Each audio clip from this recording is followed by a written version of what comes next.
super local. I have been here now 32 years. Okay. When I first came here, well, I won't say what weight I was, but I put on 40 kg in my first 10 years here. And that's because of Malaysian fantastic cuisine. Everywhere you turn, you've got Indian food or Malay food or Chinese food, and it's all delicious, darn you. Oh, wonderful. I love it too. Well, as a result, a lot of weight went on.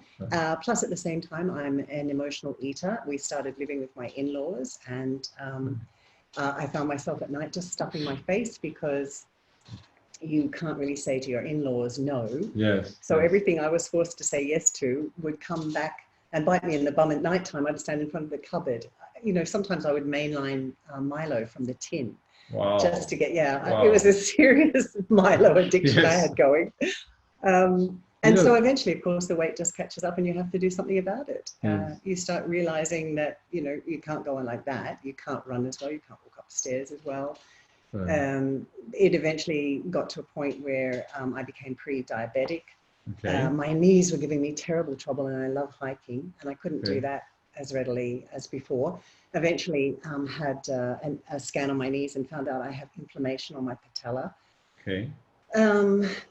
There's other inflammation sites in my body as well. My jaw has some inflammation in it, and I was on one lot of medication after another because your jaw, your upper and your lower don't match anymore. So it's difficult to chew and eat. So you're on soft foods for a little while, which is normally something like chook, rice porridge. And of course that doesn't help your blood sugars then because you're having rice because you can't chew as normal. All kinds of things, just developing out of control. Some arthritis in my finger, I hadn't had that before, and it caused a distortion. So, and this has been going on for some time? I think, it happens slowly over time, and you try to do things about it at different stages in your life. And so, you know, I attempted the Atkins diet at one stage. I was on a high carb diet, a Pritikin diet on another stage. I was on all salads, vegetarian. I think I've tried just about everything. South Beach for a short period of time. Anything that offered me the promise of, mainly I was after weight loss through all of that, because the health issues weren't really big enough until you get a bit older, when your body really can't cope anymore with all those things you've done to it. And then suddenly you are, like me, having to deal with what you've done to your body for the last how many years. So at what point did you say, right, I've tried all those, now I'm going to try something different? Did you reach a point? So at what point you said, well, I mean, all the way through, I was trying something different, from Atkins to Pritikin, to, you know, to vegetarian. It was always, I was swapping, oh, maybe this will work, maybe that will work. And then eventually you start taking the best bits of every kind of diet. Okay, this one says low fat, so I'll have low fat. This one said high carb, so I'll do the high carb. Maybe if I put the high carb and the low fat together, you know, you kind of lose your path, because you're experimenting quite a lot. You're trying anything. You're kind of desperate. Well, what was driving you? Was it not getting enough weight loss, or was it not achieving your goals? It's the returning of the weight. After every time, I had great success, and I'm sure most people. I mean, let's face it, every diet works. You can lose weight on any diet. It's the rebound effect afterwards. I would lose 12 kg and put back on 14, because during the meantime of having that rapid weight loss, I mean, at one stage I tried amphetamines that were doctor prescribed to help me lose weight. So you lose your weight really fast, you lose muscle mass. That's the first thing to go. Once your muscle mass is gone, your metabolism slows down. When your metabolism slows down, you've got no hope. You're just going to put on weight whatever you eat. And of course, you're going to put on more. And the fat is going to go to all those wrong areas around those organs. And then you've got another battle. See, what you described there is what a lot of people go through. A lot of people actually decide, okay, we're going to cut down on calories, for example. So you got a low calorie diet. Then what they don't realize, the body slows its metabolism down to match exactly, right. Because it thinks it's in fasting mode. If there's no food available. Then after a while, what happens is, now if you go back to eating more, then the body's metabolism is still lower. Now you're going to use the extra and store it. You're going to store all those calories, and that's exactly what happened. So there's a lot of people that I've spoken to on this program about Vibrant Health, and they've recall stories just like yours.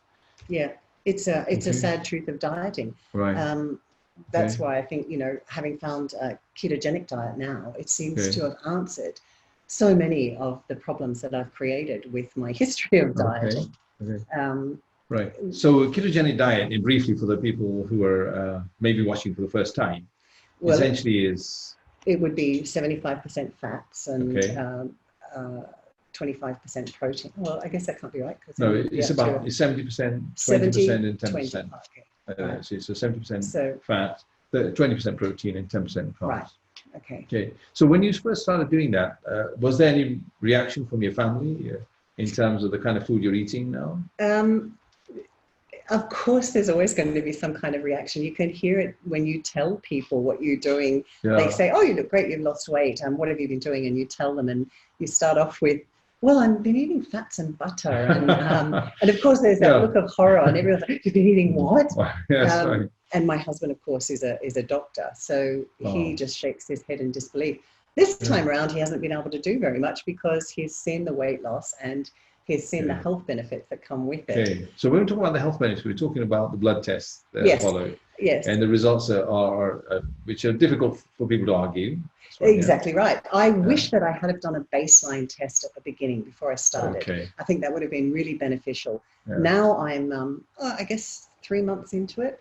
Okay. And I've just done a blood test. So I can see now what my results are, but I don't actually, I've got a test from a year ago that I can compare to, but not directly. And is it much better than the year ago?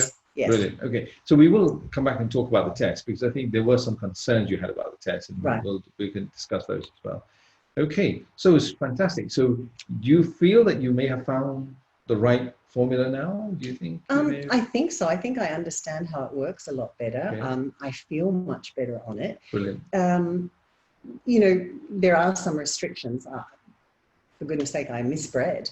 And I haven't been able to find a great substitute yet. So I can't say it's going to be forever and I won't crack.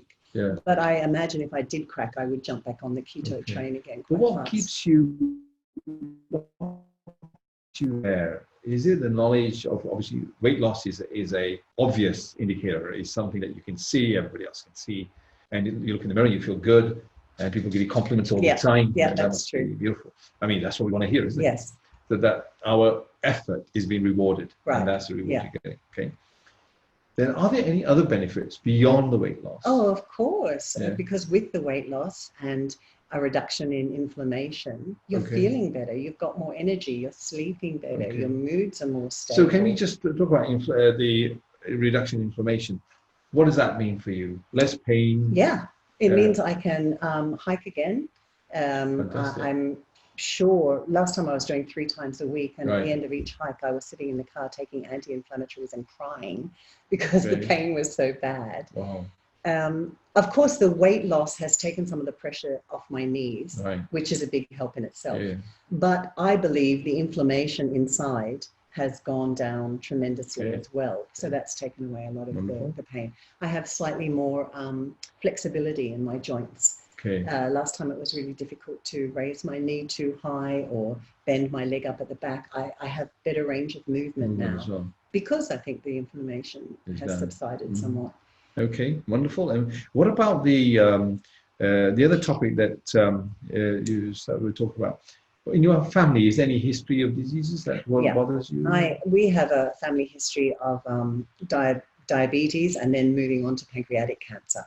My grandmother on my mother's side, my mother and my aunt all died from pancreatic cancer.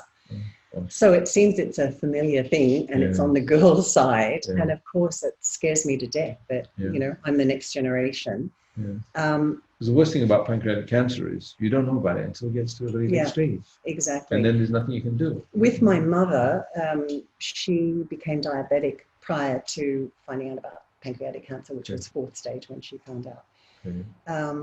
And so as I became consistently pre-diabetic, and then my numbers kept rising, they would flow in and out of being actually diabetic. Okay. They would rise above 7. Right. They never went above 8, but Okay. that was quite a big motivator in my Yes. case. I had to do something to get those Yes. down because I was so scared. Oh, it's going to turn into diabetes, and then I'll Sure. be like my mum. It'll be pancreatic cancer. Okay. So that in itself is a strong motivation. Yeah. But you seeing the results with your inflammation coming down, it must be a wonderful immediate benefit. Yes. Because the pain is now gone down. Of course. So wonderful. So let's talk about some of the sacrifices you've made. Okay. In terms of food? In terms of food, in terms of lifestyle, Yeah. any other changes that you want to share with us. So we can see that there are going to be people out there who are reluctant to take the first step. Right. Because they look at you and think, fantastic, you've got the rewards, but I want the rewards without the pain. Yeah, we all do. I think, that's definitely just a mindset, isn't it?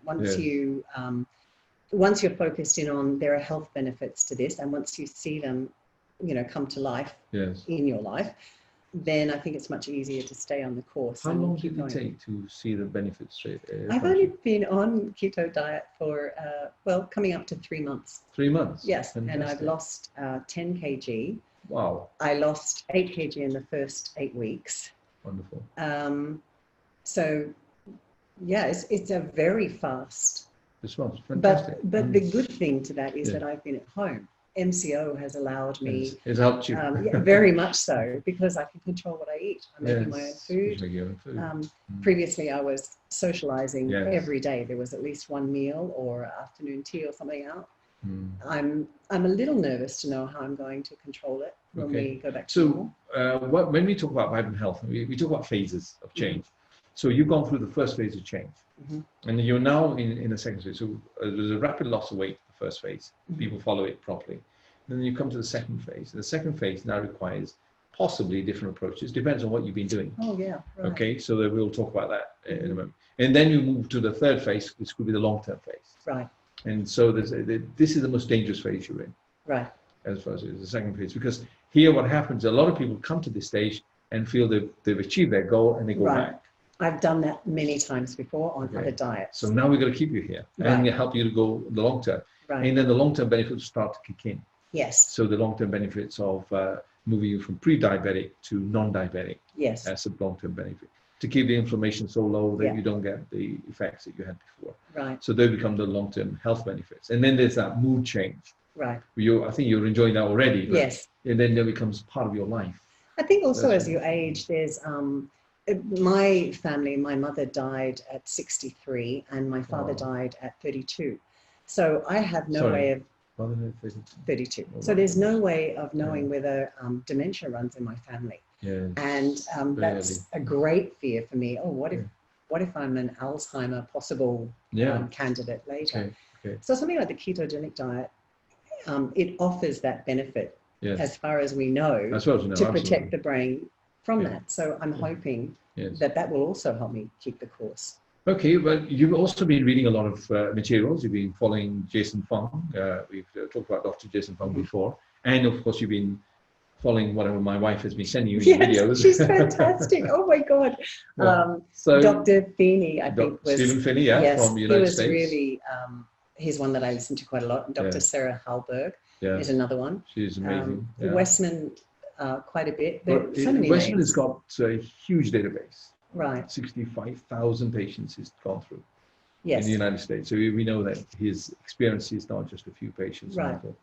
There's Dr. David Unwin from UK. Right. I only just, she sent me a clip on him. Yeah, he's superb. And the reason why I like him is a humble GP who never really thought he could do anything more than just keep prescribing drugs. Right. And then he saw fantastic change with people, wanted to change the diet. Yeah. And every day he says he takes people off drugs, every day. Which must be so rewarding.